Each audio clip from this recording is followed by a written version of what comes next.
Assalamualaikum warahmatullahi wabarakatuh. Halo adik-adik semuanya. Hari ini kita akan belajar mengenai pengetahuan dasar geografi bersama saya, Zu'alma Hilma Ismani.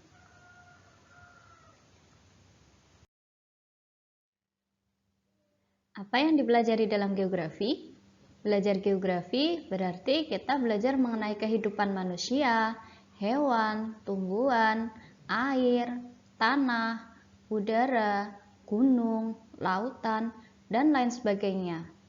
Kajian geografi luas sekali, bukan?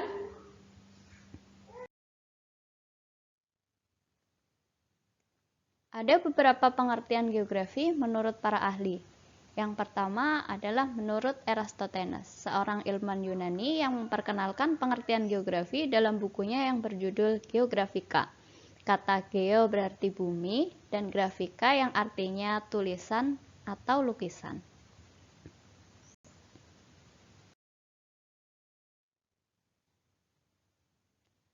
Ada juga Daljuni yang dikenal karena buku-bukunya yang membahas hal-hal yang berkaitan dengan geografi.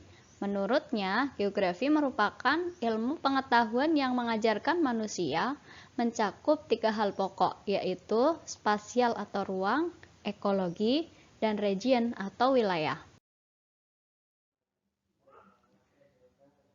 Menurut hasil seminar lokakarya Ikatan Geografi Indonesia di Semarang, menyepakati bahwa geografi adalah ilmu yang mempelajari persamaan dan perbedaan fenomena geosfer dengan sudut pandang kewilayahan atau kelingkungan dalam konteks keruangan. Ruang lingkup geografi. Ruang lingkup geografi meliputi geografi fisik, geografi sosial, dan geografi regional. Geografi fisik mempelajari kondisi dan gejala fisik yang terjadi di permukaan bumi. Contohnya, bentuk muka bumi atau relief, iklim, tanah, udara, lapisan batuan, dan lain sebagainya. Geografi sosial mencakup segala aktivitas kehidupan manusia dan interaksinya dengan lingkungan, mengidentifikasi dampak aktivitas manusia terhadap lingkungan atau sebaliknya. Geografi regional mempelajari kondisi kompleksitas suatu daerah, mempelajari topik khusus mencakup suatu daerah secara menyeluruh, baik dari kondisi fisik maupun kondisi sosial. Aspek geografi. Aspek geografi meliputi aspek fisik dan aspek non-fisik. Aspek fisik geografi merupakan aspek yang mempelajari semua fenomena yang terjadi di atas permukaan bumi secara alami, meliputi aspek topologi, aspek biotik, dan aspek non-biotik. Sedangkan aspek non-fisik geografi adalah aspek dalam geografi yang mempelajari masalah kejadian alam yang dipengaruhi oleh campur tangan manusia, meliputi aspek sosial, aspek ekonomi, aspek budaya, dan aspek politik. Objek kajian geografi. Objek kajian geografi dibedakan menjadi dua, yaitu objek material dan objek formal.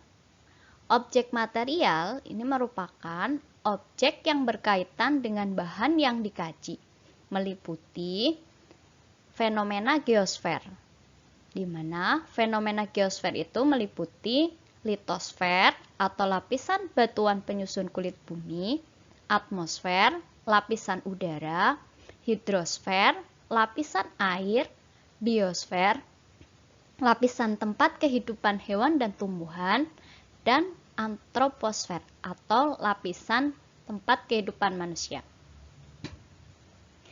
Sedangkan objek formal geografi merupakan sudut pandang yang dipakai dalam mengkaji objek material geografi, yaitu pendekatan ke ruangan, ke lingkungan, dan kompleks wilayah.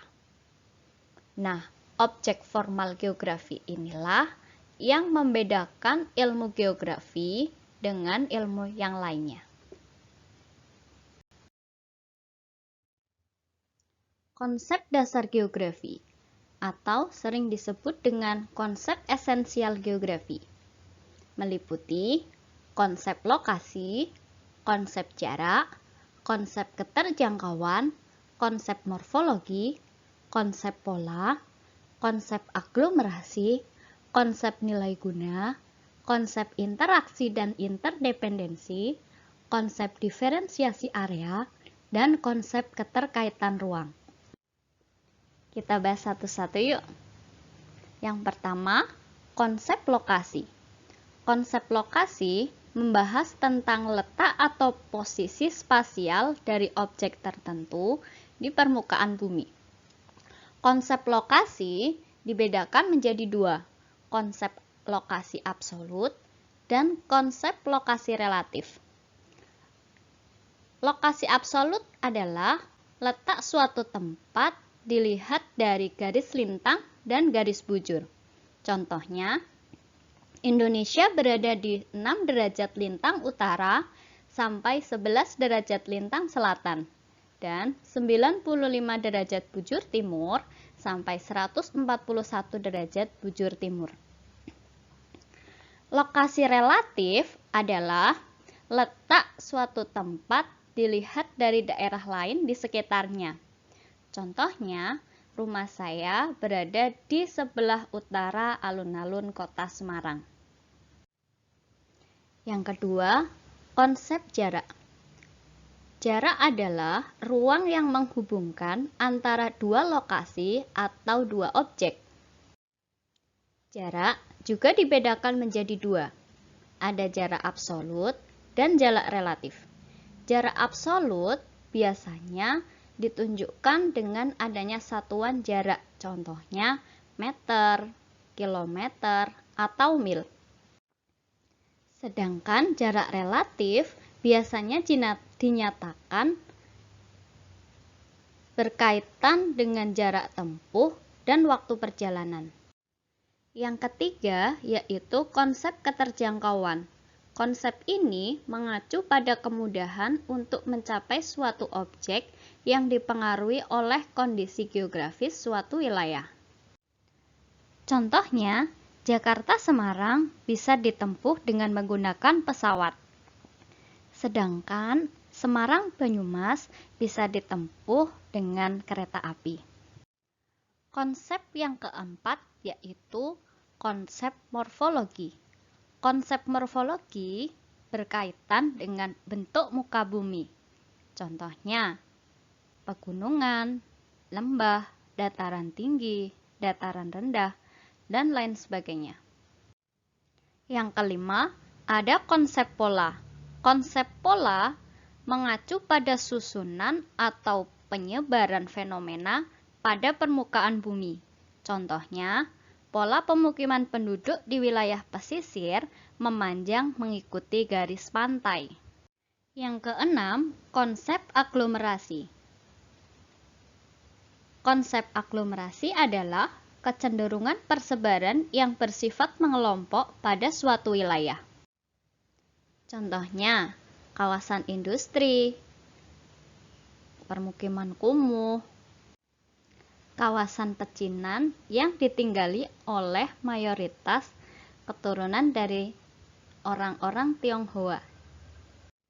Yang ketujuh, konsep nilai guna. Konsep nilai guna mengacu pada kelebihan yang dimiliki suatu tempat atau wilayah tertentu dan memiliki nilai kegunaan yang berbeda berdasarkan fungsinya. Contohnya, wilayah yang memiliki alam yang indah cocok sebagai daerah wisata. Kedelapan, ada konsep interaksi dan interdependensi. Konsep ini berkaitan dengan hubungan timbal balik atau saling ketergantungan antar wilayah. Contohnya, hubungan antara desa dan kota. Warga kota membutuhkan makanan dari desa, sedangkan warga desa membutuhkan teknologi dari kota. Konsep yang kesembilan yaitu konsep diferensiasi area. Konsep diferensiasi area menggambarkan keunikan atau karakteristik antara satu wilayah dengan wilayah lain yang berbeda satu sama lain. Misalnya, Masyarakat yang tinggal di pesisir cenderung bekerja sebagai nelayan, sedangkan warga yang tinggal di daerah pegunungan biasanya akan bekerja di kebun dan ladang. Nah, yang terakhir yaitu konsep keterkaitan ruang. Konsep ini menunjukkan tingkat hubungan antar wilayah. Contohnya, daerah hilir mengalami banjir karena pembangunan yang terjadi di daerah hulu. Selanjutnya, kita bahas pendekatan geografi. Pendekatan geografi ada 3. Yang pertama, pendekatan keruangan. Kedua, pendekatan ekologi. Dan yang ketiga, pendekatan kompleks wilayah.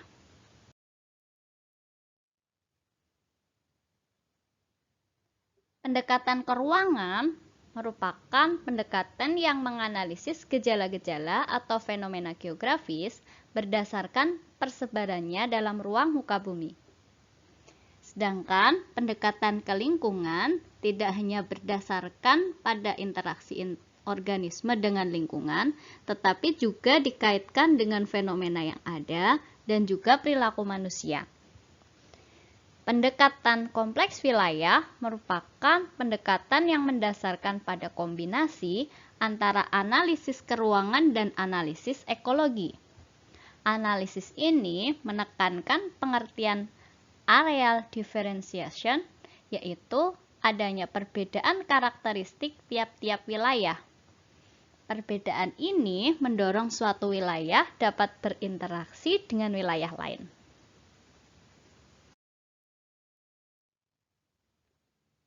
Prinsip geografi. Prinsip geografi ada 4. Yang pertama, prinsip deskripsi. Prinsip deskripsi menjelaskan secara spesifik mengenai gejala-gejala di permukaan bumi.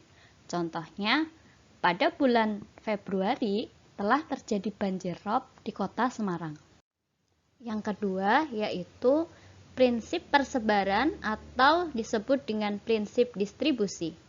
Prinsip ini menjelaskan persebaran fenomena geosfer di permukaan bumi.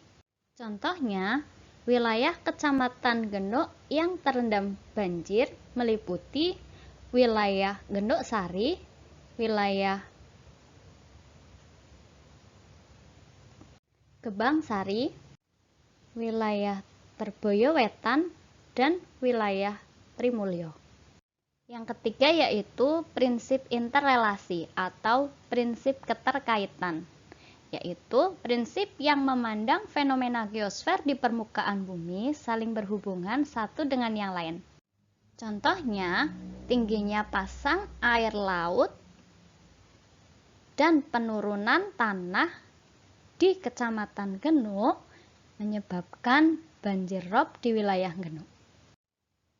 Yang keempat yaitu prinsip korologi yang merupakan prinsip gabungan antara prinsip deskripsi, prinsip distribusi, dan prinsip interrelasi.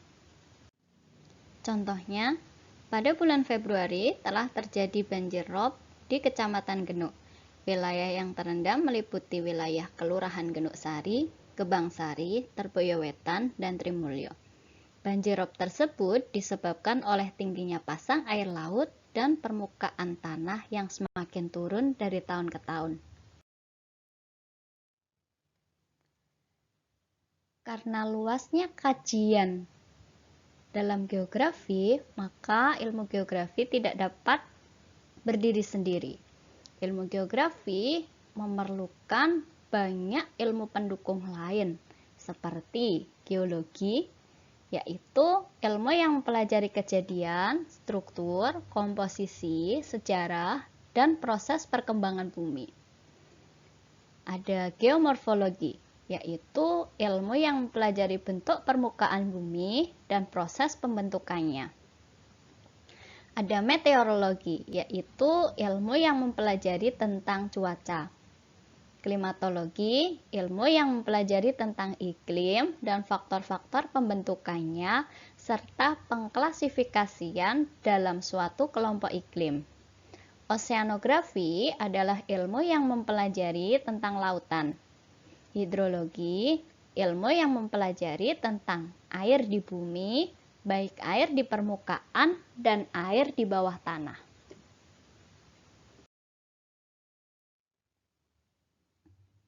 Biogeografi merupakan ilmu yang mempelajari persebaran hewan dan tumbuhan. Kartografi adalah ilmu yang mempelajari tentang proses pembuatan peta. Kosmografi adalah ilmu yang mempelajari tentang jagat raya. Penginderaan jauh adalah ilmu yang mempelajari tentang teknik memperoleh informasi tentang suatu objek dengan alat tanpa kontak langsung dengan objek tersebut.